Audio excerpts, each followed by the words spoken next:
किंतु जो समय रे से राक्षस को गोईठा मारी तम हाथ मु धरिकी तम मुह जेते बेले देखिथिली ना तम मुह को देखि सारिला परे मते गोटे कथा मने पड़िथिला।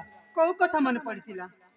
एमिति कथाटे मने पड़िथिला किंतु तमको मु कहिबिन कि कहिबिनी सेटा मु जानि पारुनी। कहू ना मन रे जहा अछि ताहा खोली के कहि देले कहि दउछि ताले तमे मते भूल बुझिबनी। ना बाबा ना मु काई कि तुमको भूल बुझिबी।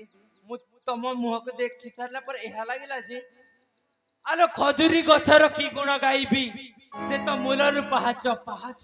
सतरे आलो खजुरी गछर की गुण गाइबी से तो मूलर पाहाच पाहाच। आउ तम ए मुह को देखिले एमिति लागुछि तमे आगरु घइता रखिछ। इम्मा एटा के कोन कहिला जदी घइता रखि तांती तम पछर एमिति काई कि गोड़े घांटी है हाथ पाद धर तांती कहिला। नहीं रे बाबा तम झियो मानकु मु जम्मारु भी विश्वास करेनी। ए देखो मोटे दूर ही जाओ ना चली आस ना मो पाखकु। अरे हां देखो तमे तम सखी मानकु धरी एठु शीघ्र चली जाओ कहूची। ना मु जीविनी माने जीविनी जीवनी ना तमे आस मो पाखु दूर ही जाओ नि हला। आलो जाओ गोरी सखी धरी मानी मोर कथा। नहीं मो केबे भी जीविनी मिछे काई हे उछुलो तुई हट हटा। सतरे अरे हेला नहीं करी गुरी छाड़ा मोर पीछा। हे मानो मोर कथा नहीं हुआ एंता हाय मोर गुरु चे मथा।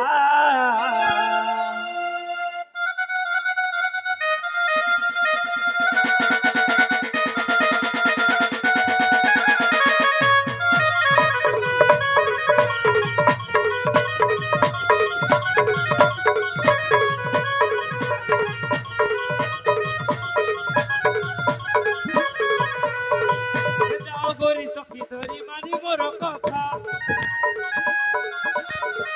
निचे काई हे उछुलो तुई हट हटा। जाओ गोरी सखी धरी मानी मोर कथा निचे काई हे उछुलो तुई हट हटा।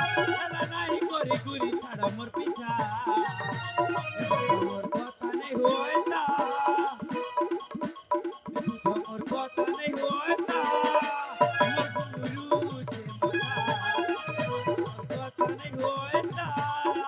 मोर गुरु चे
सुनुची बाबा सुनुछ तो हाँ प्रेम नहीं से लो खेलना खेली छाड़ी जीबू प्यार नहीं से दुई दिन यार कोने रखी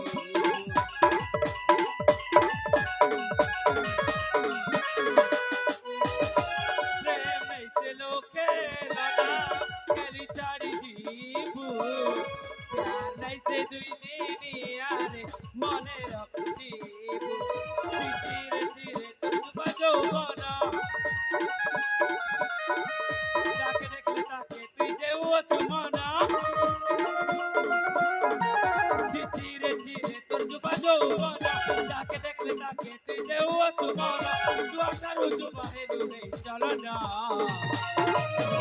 করো আরু মনা এ মতে নাই করো আরু মনা মোর গলা রতনা করো আরু মনা মোর উদিয়া জনা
আলে সাঙ্গ এ বউলা দেখালে সাক্ষী তুমি অছ বলি সেই যুবরাজ মতে মনা করছেন সাঙ্গ এ বউলা তুমি যাও ସେ ଗରଗଛ ମୂଳରେ କେ ଅପେକ୍ଷା କରିବ ମୁଁ ନା ତାଙ୍କ ସାଙ୍ଗରେ ଟିକେ କଥା ହେଇକି ଆସିବିଲେ ସାକ୍ଷୀ ତାହେଲେ ଯାହେଲେ ସାକ୍ଷୀ ମାନେ ସେଇ ବରଗଛ ମୂଳରେ ଟିକେ ଅପେକ୍ଷା କରିବ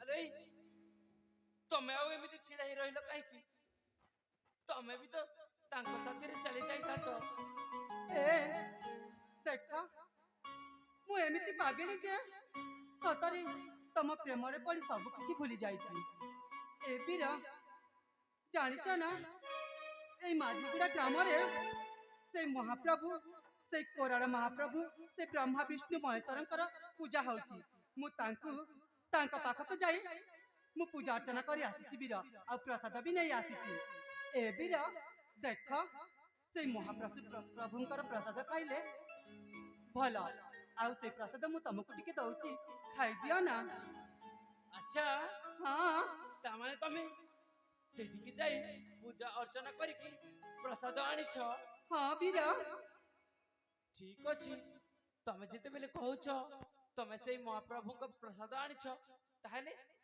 ପ୍ରସାଦକୁ ମୁଁ କାହିଁକି ମନା କରିବି ঠিক ଅଛି ତାହେଲେ ତମେ ସେଇଠି ବସି ପଡ଼ ମୁଁ ପ୍ରସାଦ ନେଇକି ଆସୁଛି ଠିକ ଅଛି ନେଇକି ଆସ ତାହେଲେ ହଁ ବୀର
মঞ্জুরি, আলো এ মঞ্জুরি, আলো এ, আলো এ, କଣ ଏବିର ତମେ ମତେ ଡାକିଲ? ତମକୁ କଣ ଶୁଭା ଯାଉନି? ନାଇଁ ମ ମତେ କିଛି ବି ଶୁଭା ଯାଉନି। ଆଚ୍ଛା, ତମେ ଏମିତି ଅନ୍ୟମନସ୍କ କାହିଁକି ହଉଛ ଯେ? ନାଇଁ ମ ସେମିତି କିଛି ନାହିଁ। ମୋ ସଖୀ ସହଚରୀ ଗଲେ କି ନାହିଁ ସେଇ କଥା ଭାବୁଥିଲି। ଆରେ ତମେ ତାଙ୍କ କଥା କାହିଁ ଚିନ୍ତା କରୁଛ? ସେମାନଙ୍କ ପରା ତମେ ନିଜେ ଏଠୁ ବିଦା କରିଦେଲ। ହଁ ତ ସେଥିପାଇଁ ତ ଘରକୁ ଠିକ ସମୟରେ ପହଞ୍ଚିଲେ କି ନାହିଁ ସେଇ କଥା ଭାବୁଥିଲି। ଆରେ ତମେ ଜମାରୁ ବି ଚିନ୍ତା କରନି, ସେମାନେ ଭଲରେ ଭଲରେ ଘରକୁ ପହଞ୍ଚି ଯାଇଥିବେ। ତମେ ଭଲ ଭାବରେ ଜାଣିଛ? ହଁ ହଁ, ଆଉ ଗୋଟେ କଥା, କଣ? ଆରେ ତମେ ସତ ସତ କହ, ତମେ କହିଲ ତମେ ମତେ ପ୍ରସାଦ ଆଣିକି ଦଉଛ। ତମେ ସତ କହ, ସେ ପ୍ରସାଦରେ ତମେ ମତେ କଣ ମିଶେଇକି ଦେଇଛ? ଏମା ତମକୁ ମୁଁ ପ୍ରସାଦରେ କଣ ମିଶେଇକି ଦେବି? ମୁଁ ତ କିନ୍ତୁ ସେଇ ମହାପ୍ରଭୁଙ୍କ ପ୍ରସାଦ ଆସିକି ଦେଇଛି, ଆଉ ଅନ୍ୟ କିଛି ମିଶେଇନି। ଆରେ ନାଇଁ ନାଇଁ ନାଇଁ, ତମେ ମିଛ କହୁଛ। ମୁଁ ସତ କହୁଛି, ସତରେ ସତ କହୁଛି। ତମକୁ ମୁଁ ସେଇ ପ୍ରସାଦ ହିଁ ଦେଇଛି, ଆଉ ପ୍ରସାଦରେ କିଛି ବି ମିଶେଇନି। କିଛି ବି ମିଶେଇନ? ହଁ ତ ଗୋଟିଏ କଥା କହିଲା, ସେଇ ପ୍ରସାଦଟା ଖାଇସାରିଲା ପରେ ଏ ମୋ ମୁଣ୍ଡ କାହିଁକି ବୁଲେଇଲା, ଆଉ ମୁଁ ଏମିତି ତଳେ କାହିଁକି ପଡିଗଲି? ଧାତରିକା ତମ ମୁଣ୍ଡ ବୁଲେଇଲା ଆଉ ତମ ଗୋଡ ହାତ ବିନ୍ଧିଲା, ତମକୁ ଜ୍ୱର ହେଲା। ମୁଁ କଣ ଜାଣିବି? ମୁଁ କଣ ଡକ୍ଟର ନା ସିଷ୍ଟର ଯେ ତମ କଥା ଜାଣିପାରିବି କହିଲ? ଆଚ୍ଛା, ତମେ ଜାଣିବନି? ନା ମୁଁ ଜାଣିପାରିବିନି। ଆରେ ମୁଁ ଆଗରୁ ତ ବହୁତ ଭଲରେ ଥିଲି, କିନ୍ତୁ କିନ୍ତୁ ସେ ପ୍ରସାଦ ଖାଇ ସାରିଲା ପରେ ହିଁ ଏସବୁ ଘଟିଛି। ତାମାନେ ତାମାନେ ତମେ ନିଶ୍ଚୟ ସେ ପ୍ରସାଦରେ ମତେ କଣ ମିଶେଇକି ଦେଇଛ ନା ଦେଇଛ? ମୁଁ ସତ କହୁଛି, ମୁଁ ପ୍ରସାଦରେ କିଛି ବି ମିଶେଇନି, ଖାଲି ସେଇ ମହାପ୍ରଭୁଙ୍କର ପ୍ରସାଦ ହିଁ ଦେଇଛି। କିଛି ବି ମିଶେଇନ? ନା ତ ଆଉ ଗୋଟେ କଥା, ମତେ ମତେ ବେ କଣ ହେଉଛି କି ଜାଣି, ସେ ପ୍ରସାଦ ଖାଇସାରିଲା ପରେ ଏଇ କିଛି ସମୟ ଗଲା ପରେ ଏଇ ମୋ ମନଟା ଖାଲି ତମ ଆଡକୁ ଟାଣି ଟାଣି ହେଇଯାଉଛି। ଏବିର ତମେ ଇଏ କଣ କହୁଛ? ସତରେ ମୁଁ ଜମାରୁ ବି ବୁଝିପାରୁନି। ବୁଝିପାରୁନ? ନା ଆଲୋ ହଁ ମୋ କହିବାର ମାନେ ହେଲା, ଏଇ ଟିକି ଆଗରୁ ତମେ କହୁଥିଲ ନା, ତମେ କହୁଥିଲ ମତେ ଯେ ତମେ ମତେ ବହୁତ ଭଲ ପାଅ। କଣ ଏ କଥାଟା ସତ? ହଁ କହୁ ତ ଥିଲି। ଆରେ ଏମିତି ଚୁପ ହେଇ ରହିଲ କାହିଁକି? କହ ନା। କହୁ ତ ଥିଲି। ଆରେ ବାବା, ହଁ ତମେ ତ ମତେ ପ୍ରେମ ଭିକ୍ଷା ମାଗୁଥିଲ। ତମେ କହୁଥିଲ ଯେ ତମେ ମତେ ଭଲ ପାଅ, କିନ୍ତୁ କିନ୍ତୁ ମୁଁ ତୁମକୁ ବାରମ୍ବାର ମନା କରି ଦଉଥିଲି। ଆଉ ସେ ମନା କରିବାର ପଛରେ ବି ଗୋଟେ କାରଣ ଅଛି। ସେଇ କାରଣ କଣ ତମେ ଜାଣିବା ପାଇଁ ଚାହୁଁଛ? ନାଇଁ ତ, ଯଦି ତମେ କହିବ ତମ ମୁହଁରେ ଶୁଣିବି। ଶୁଣ ତାହେଲେ। ହଁ ଆଲୋ ଦେଖ, ଏଠି ନା ହଁ ତମ ଆଉ ମୋ ଛଡା ତମ ସଖୀ ମାନେ ମଧ୍ୟ ଥିଲେ। ସେଇଥିପାଇଁ ମୁଁ ତୁମକୁ ମନା କରି ଦଉଥିଲି। ଏବିର ତମେ ଏ କଣ ମନେ ମନେ ଗୁଣି ଗୁଣି ହେଇଯାଉଛ? ଜମାରୁ ବି ତମ କଥା ବୁଝିପାରୁନି ମୁଁ। ବୁଝିପାରୁନ? ନାଇଁ ଆରେ ବାବା, ମୁଁ କହିବାର ମାନେ ହେଲା, ଯୋଉ ସମୟରେ ତମର ହାତକୁ ଏମିତି ଧରିଥିଲି, ପ୍ରଥମ ଦେଖାରୁ ହିଁ ମୁଁ ବି ତମକୁ ବହୁତ ଭଲ ପାଉଥିଲି। କିନ୍ତୁ କିନ୍ତୁ ତମ ଏଇ ସଖୀ ମାନଙ୍କ ଆଗରେ ମୁଁ ତୁମକୁ କିଛି କହିପାରୁନଥିଲି। କଣ କହିଲ କଣ କହିଲ? ଆଉ ଥରେ କହିଲ, ଆଉ ଥରେ କୁହ ତ। ଆରେ